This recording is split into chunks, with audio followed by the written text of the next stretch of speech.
Assalamualaikum warahmatullahi wabarakatuh. Perkenalkan nama saya Dio Septian. Pada presentasi ini saya akan membahas rancangan proposal ujian tengah semester mengenai peningkatan akurasi deteksi spam email menggunakan metode random forest. Ya, di sini topik ini dipilih karena spam email masih menjadi salah satu permasalahan utama dalam sistem komunikasi digital yang dapat mengganggu produktivitas pengguna serta menimbulkan ancaman keamanan informasi. Oke, mungkin coba langsung saja terkait latar belakang ini.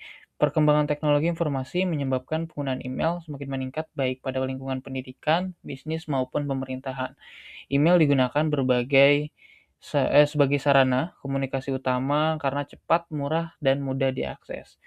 Email saat ini menjadi salah satu media komunikasi yang paling penting dalam aktivitas sehari-hari.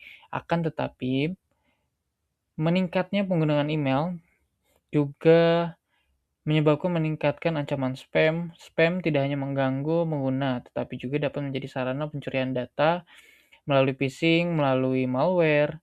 Oleh karena itu, diperlukan sistem yang lebih cerdas dan dalam mendeteksi spam. Nah, namun peningkatan penggunaan email juga diikuti dengan meningkatnya jumlah spam email. Spam email merupakan pesan yang dapat dikirim secara massal tanpa persetujuan penerima. Selain berisi iklan yang tidak diinginkan, spam email sering digunakan sebagai bentuk media penyebaran malware, phishing, serta berbagai bentuk penipuan digital. Sistem deteksi spam yang digunakan saat ini sebagian besar masih mengandalkan metode rule-based filtering yang memiliki keterbatasan dalam mengenai pola spam baru yang terus berkembang. Nah, overview sistem existing saat ini, sebagian besar layanan email menggunakan metode berbasis aturan atau rule-based filtering. Sistem ini yang ada saat ini menggunakan filtering ini, sistem memanfaatkan daftar aturan yang telah ditentukan sebelumnya. Jika email mengandung kata atau pola tertentu yang dianggap mencurigakan, maka email tersebut akan dikategorikan sebagai spam. Pendekatan ini sederhana, tetapi memiliki keterbatasan dalam menghadapi pola spam yang semakin kompleks. Metode ini pun bekerja dengan cara menentukan daftar kata atau pola yang dianggap spam, memeriksa isi email yang masuk, membandingkan isi email dengan daftar aturan yang tersedia, lalu yang terakhir ada memberikan keputusan apakah email tersebut termasuk spam atau bukan. Contoh kata yang sering digunakan dalam aturan spam yakni ada free money, winner, click here, limited offer, congratulations, and it's other.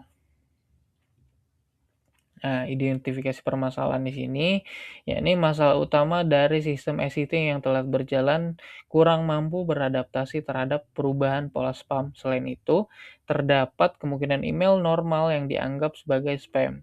Dan spam ini justru lolos ke inbox atau kotak masuk dari email tersebut. Kondisi ini menyebabkan efektivitas sistem ini menurun. Yang pertama dari permasalahannya, ya ini ada rendahnya kemampuan adaptasi, tingginya false positif, ya ini email penting terkadang salah dikategorikan sebagai spam ataupun bukan. Lalu tingginya false negatif, terkait spam yang seharusnya diblokir justru tidak terblokir ataupun lolos ke inbox pengguna. Pemeliharaan pun juga sistem sulit karena administrator harus memperbarui aturan secara terus-menerus secara manual untuk mengikuti perkembangan spam yang semakin kompleks. Nah, analisis ukuran kinerja sistem di sini, dalam sistem terklasifikasi terdapat beberapa parameter yang digunakan untuk mengukur kinerja. Semakin tinggi akurasi, precision, and recall, maka semakin baik sistem tersebut. Sebaliknya, error rate harus ditekan serendah mungkin. Yang pertama ada akurasi, ini menunjukkan tingkat ketepatan klasifikasi email. Yang kedua ada precision, mengukur seberapa banyak email yang terdeteksi spam benar-benar merupakan spam. Lalu ada recall, mengukur kemampuan sistem dalam menemukan seluruh spam yang ada. Lalu ada error rate, mengukur tingkat kesalahan klasifikasi sistem. Yang terakhir, yakni temuan masalah.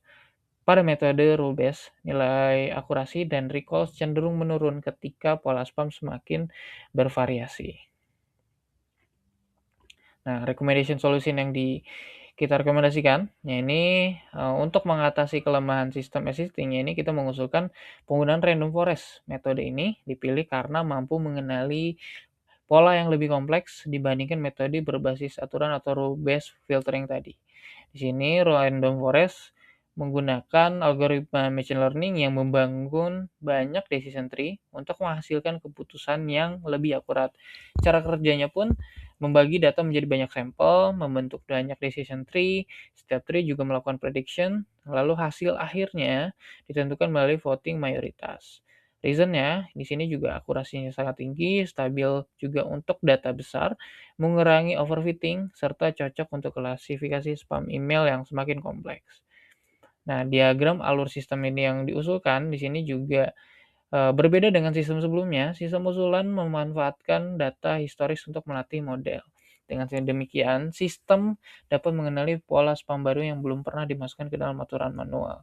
Di sini secara alur email masuk, pre-processing, ada fitur extraction, lalu random forest model dilakukannya di situ, ada voting decision tree, dan verifikasi spam ataupun non-spam, dan verifikasi kedua kalinya untuk spam ataupun non-spam. Nah, processing di sini dilakukan untuk membersihkan data.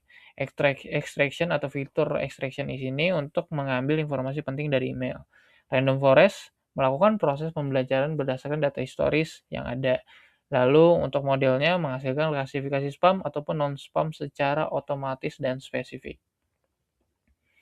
Nah, mungkin penelitian ini pun dilakukan oleh Breman menunjukkan bahwa random forest memiliki performa yang sangat baik dalam berbagai permasalahan klasifikasi email spam ataupun non-spam.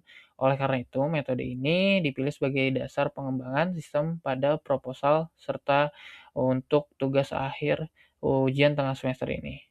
Untuk kesimpulan, sistem deteksi spam berbasis rule-based filtering ini masih memiliki beberapa keterbatasan. Ya, ini permasalahan utamanya terletak pada akurasi, kemampuan adaptasi, presisinya, tingkat tingginya klasifikasi kesalahan. Random forest diusulkan sebagai metode alternatif yang lebih efektif dari rules sebelumnya.